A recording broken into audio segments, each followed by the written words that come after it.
Welcome to NAIFA's Advisor Today podcast series, where we focus on how financial advisors work, live, and give to their local communities and our greater financial services industry. Now, let's get started with the show. Hi, everyone. We're here at the Christmas edition of Advisors Today's podcast with my wonderful co-host, Suzanne Carawan. Hi, Suzanne. Hey, Chris. And we thought we'd take today and kind of just reflect on 2022 and kind of talk about how excited we are for 2023, good, bad, whatever it may be. And we thought we'd do that today with everyone out there and just kind of see if there are some things that kind of we picked up on in 2022 or looking forward to in 2023. Suzanne, what do you think for our sponsor today? Oh, without a doubt, shadow of a doubt, we really want to thank the editorial committee that's coming back to fruition for Advisor Today. So big shout out to Ike Trotter, who's a longtime member, a huge enthusiast. He's going to come into being our lead for this kind of working group that's going to help spearhead us and launch us even further, this platform in 2023. So just a reminder, the Advisor Today brand actually has been around for over 80 years. In 2023, we planned 3 print editions, also our entire podcast series, and we have a full webinar series that's booking up fast. So if you're interested in sponsoring, you want to get in touch with us now. But this content really talks about the live, work, give element of what advisors are doing today and highlights what we like to push at NAIFA as kind of this comprehensive financial planner, comprehensive financial wellness mindset, comprehensive advisor producer who's out there taking care of business, not only with their clients, but also in the community and in their country. So we're very excited to see Advisor Day really grow the way it has. And thanks for all of you who are listening, and please subscribe to our podcast and keep it going. We've really had some great success and phenomenal feedback. So Suzanne, we're gonna kind of reflect on 2020, 2022. So, we launched the Advisor Today podcast, the podcast side of the house. We launched it in 2022. We did. So let me ask, what lessons have you learned along the way?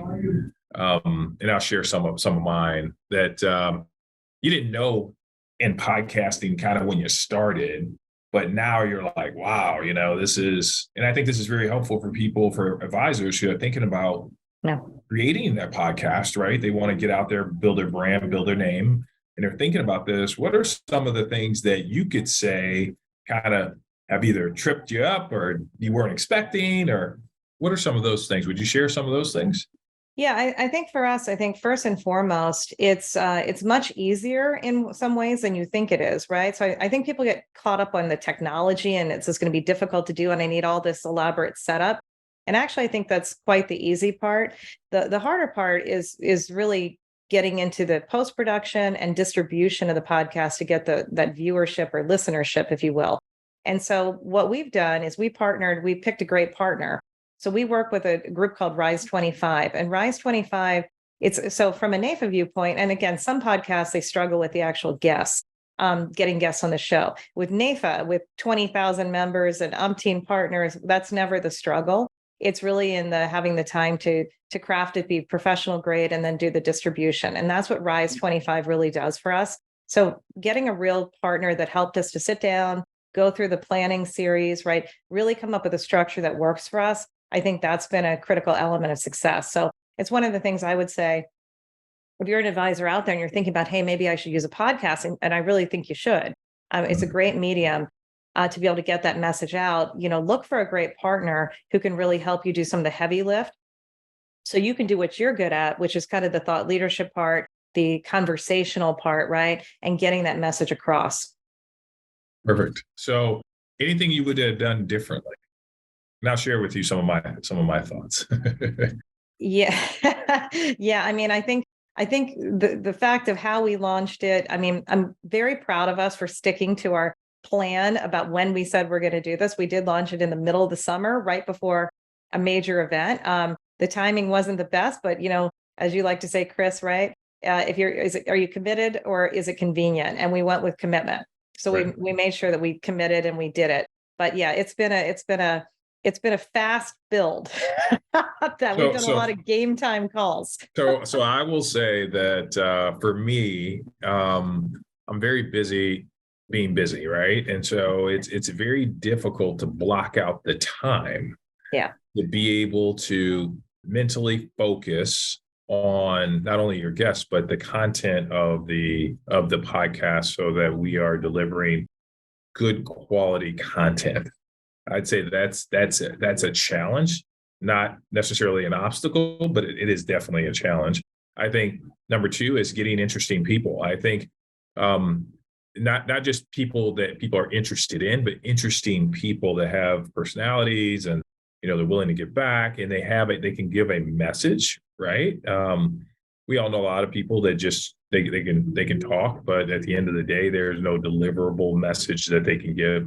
I would say that's been an aha moment for me along the way too. Is and then last but not least is asking what I would call meaningful questions that don't lead to a yes and no answer. How do you so I've started reading how to interview someone, how to ask the right questions at the right time that leads you down a dialogue and leads you down a path of content. And I think that's kind of interesting, right? Is that we started it out. It's a great idea, but again, all great ideas all great accomplishments start in thought, right? And so it was kind of like, let's sketch this out. What else are people doing? What are they doing? And what are other organizations not doing that we could do and be on the forefront of it? And I think, you kind of jumped on and said, hey, let's look at it. Let's kick it around. Let's see if we can actually make this work. And then you told me, hey, you're coming back. You're going to be the host. I'm like, what? I just brought the idea. It's like, yeah, no, you're really the co-host. And I'm like, oh, okay. So now it's, I think we got a pretty good rhythm down. Those who don't know, Suzanne is based out of, now she's changed the location. So you don't even know. So Suzanne was in Ohio, right? I'm in Ohio. Yep. Still in Ohio. You're in Ohio. Native Washingtonian. Yeah. She's in different places. I'm also in different places. I'm in Chicago. But, many times it's up to us to try to figure out how we can get together because we are in two different locations. Right. But being virtual allows for us to do that, Suzanne. Yeah. Great. What are your thoughts around the setup? What about things like lighting and like, having a good space to do it? What you got any comments on that? Because I love the Carawan book behind you. Yeah, what that is? That's a good touch. I need to get me one of those candy books behind that. Is actually my son's Team USA playbook. So, cool. A lot of pride in that one.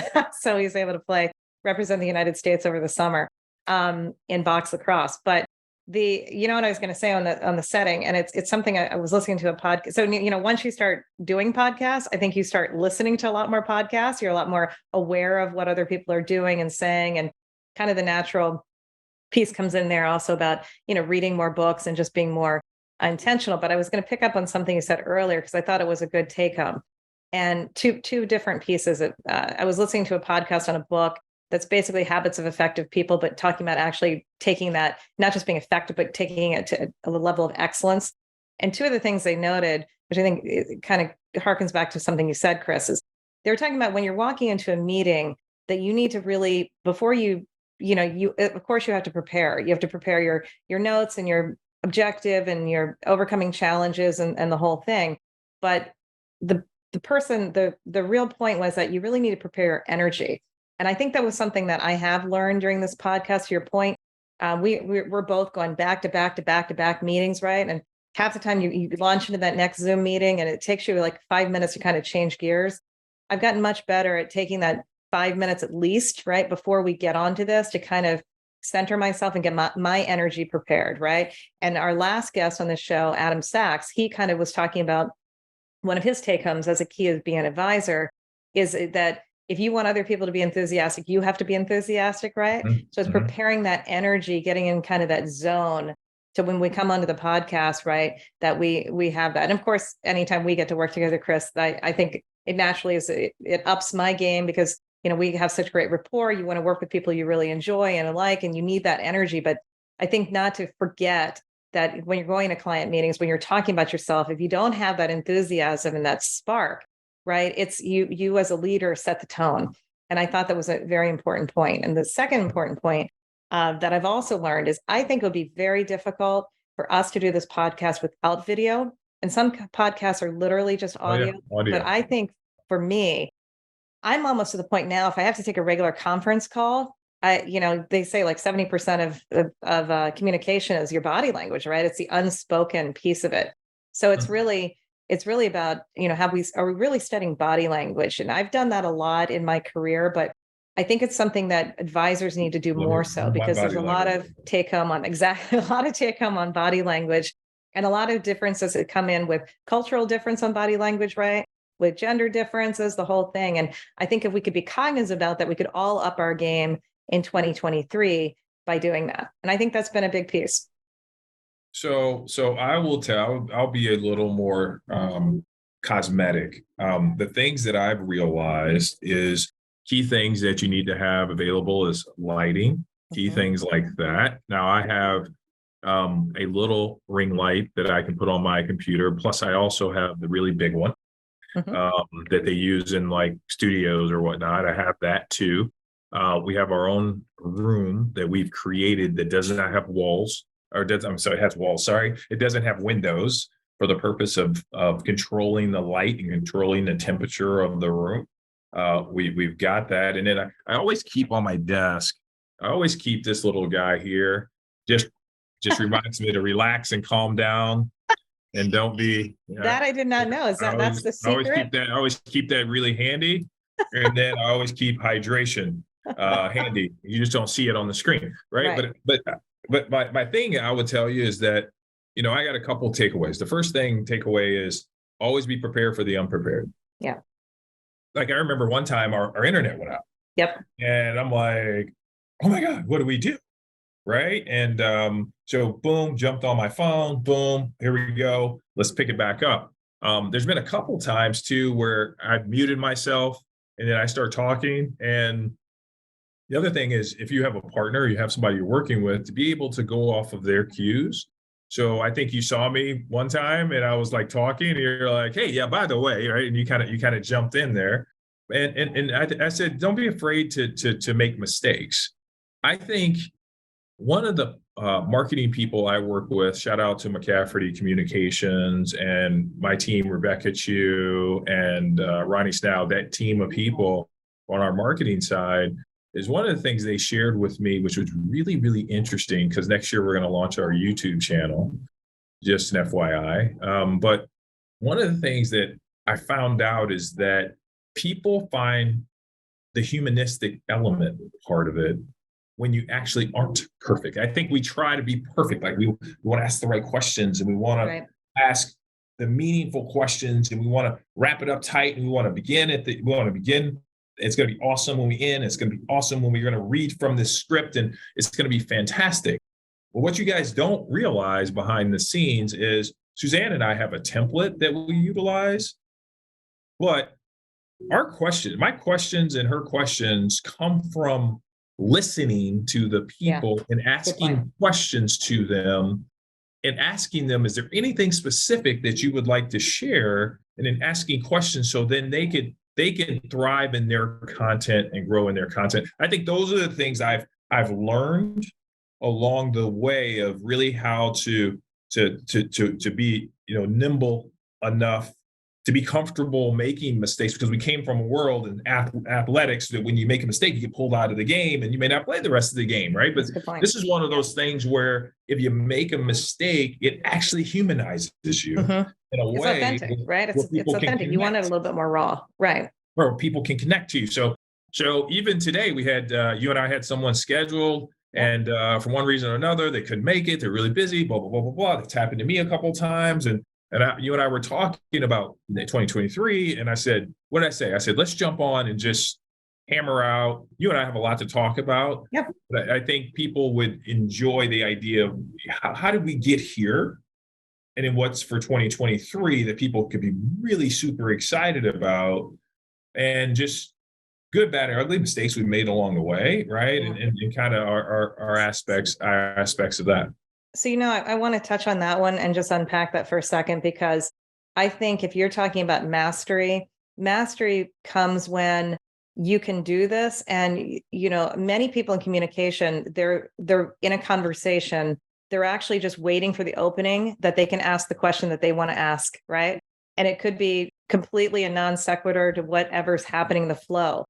You have to let that go, right? And you have to know that you trust the process. You can get your question out there, but it's more important you're really listening, which means that you have to quell your inside voice and say, yes, you have a whole, number of questions you need to ask in your illustration or whatever. You're trying to do your discovery, but you've got to stop and you've got to put that aside for the moment. And you've really got to, I think, absorb the person holistically, right? The body language, what they're saying, their tone, where their eyes are going, what they're doing, like where their fear factor is. Everybody's operating usually out of fear. It's like where that is, so you can kind of get to the root of the conversation, right? Because that's what is authentic. That's a piece. And most people, like kind of the rookie side, et cetera, when they go in to have a conversation or interview, they're not really listening to the other person. They're just really waiting so that they can respond and push out their own agenda. And I think that is a level of mastery that you do learn over time in communications, et cetera, is to really absorb what they're saying. Because if you do that, whether you're trying to find the perfect solution for your client, or in my case, you're trying to find what's that essence that makes the brand, pop, that it comes from listening, right? It really comes from the deep-seated, okay, where is this person coming from? What's the real, what's the real story there? I think that's a good takeaway. I would comment a little bit on what you said, which was really interesting, and I picked up on it. Is I would encourage everyone to consider taking at their local college, taking a public speaking course. I think one of the things that I constantly work on is I'm constantly working on my vernacular, my ability to communicate with individuals, specifically in and around topics without talking about the topic, which is really interesting, right? And so I think we have to continue to upgrade our vocabulary.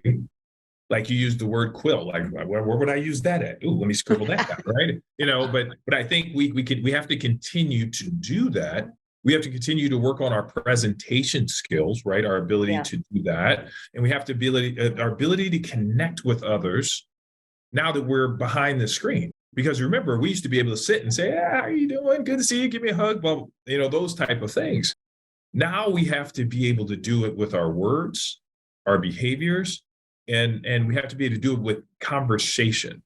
I believe and I'll just throw this out there, I believe the new monetary value of wealth in the future will be our ability to communicate and build this ecosystem and relationships. I think there is value there because my relationship with you, regardless of how much money we can help generate for NAIFA, the money for me and the value is the ability to learn from you what you know in all your years of marketing.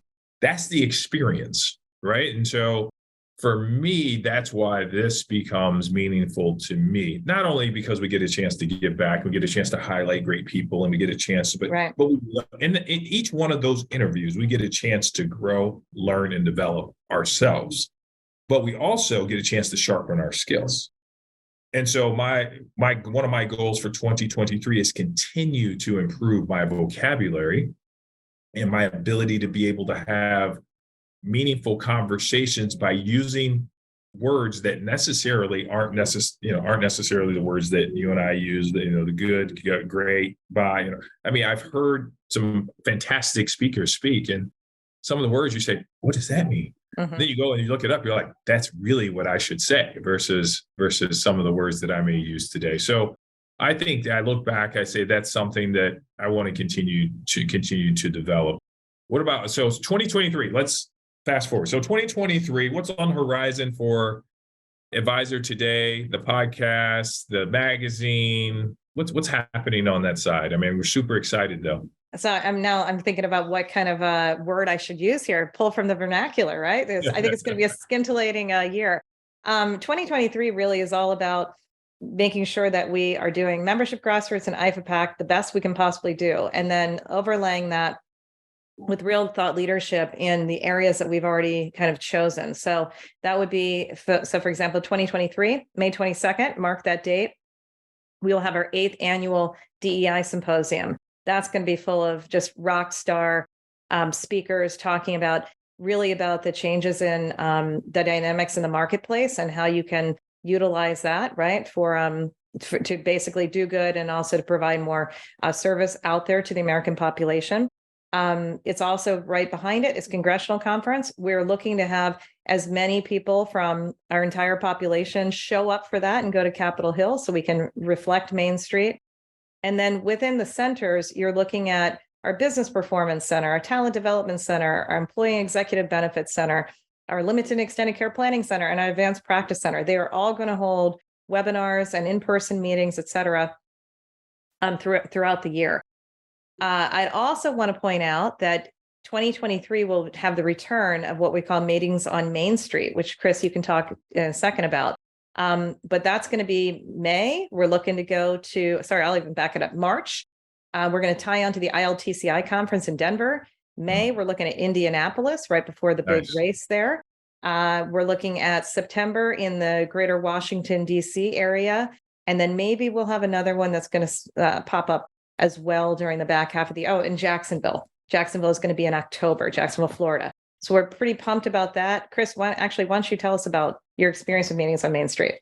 So really quickly looking back, I think I said it from the main stage at the National Leadership Conference this year. I said, I think we missed an opportunity to really connect with advisors in local areas and be able to bring the best of the best to your community.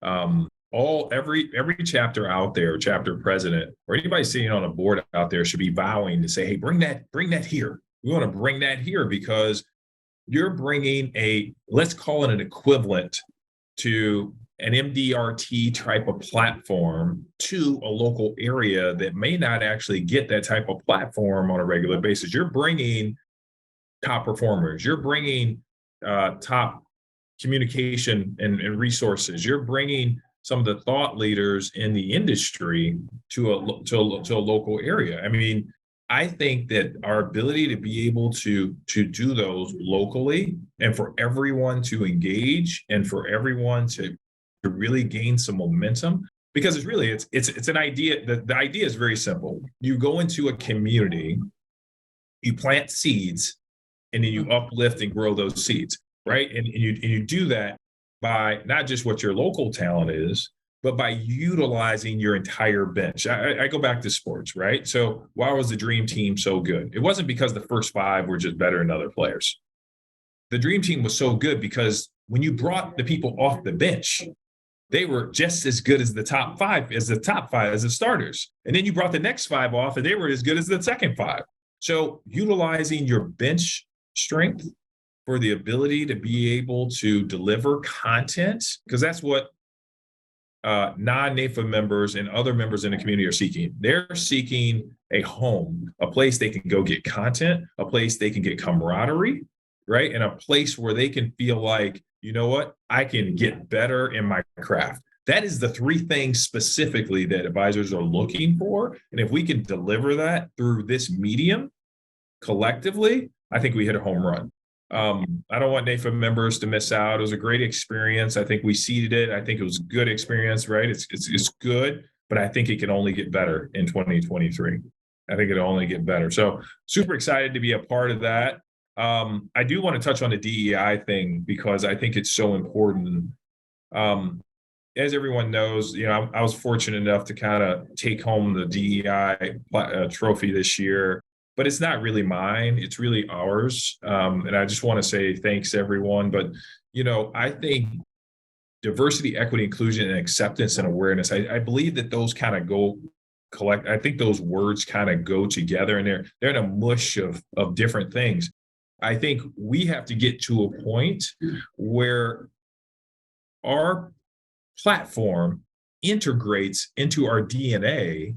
Yeah. The diversity, equity, awareness, opportunity. So every time we think about rolling out a topic or we roll out a program, we got to say, are these things included? or if they're not included, why are they not? And I think if we do that, I think we are able to deliver a fantastic platform, a fantastic opportunity as we move forward.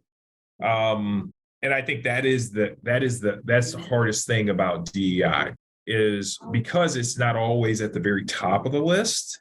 It's one of those things that we just have to include as a part of our DNA for us to really change the momentum going forward, and to be able to really bring a new advisor into NAIFA that we typically don't get. Mhm. And I think I'm super excited about DEI.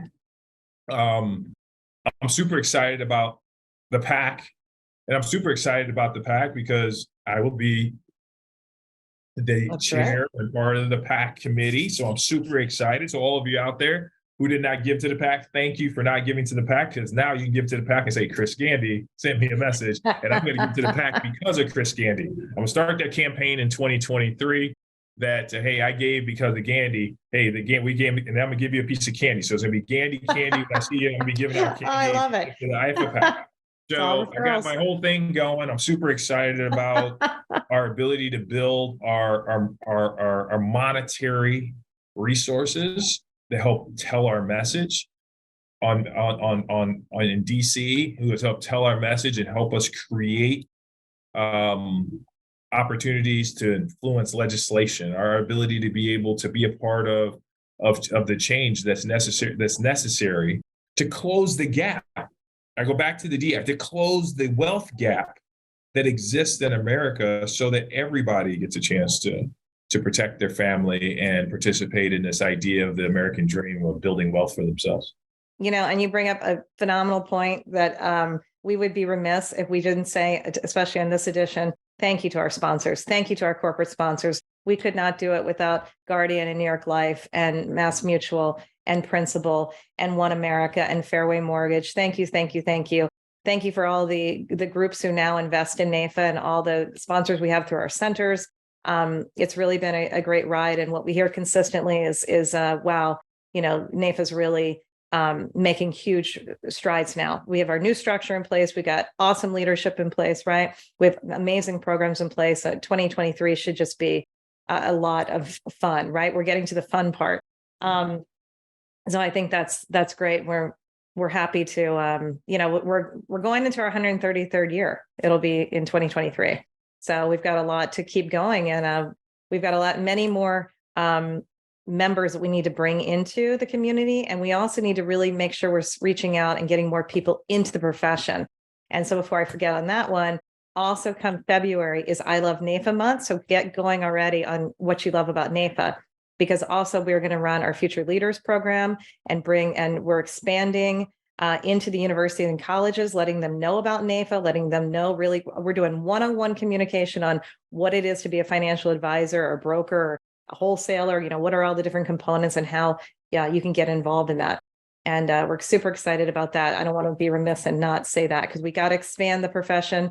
People like Chris Gandy, they love what they do. I love marketing Chris Gandy. I love marketing all of our NAIFA members. So we just need more of that, more goodness.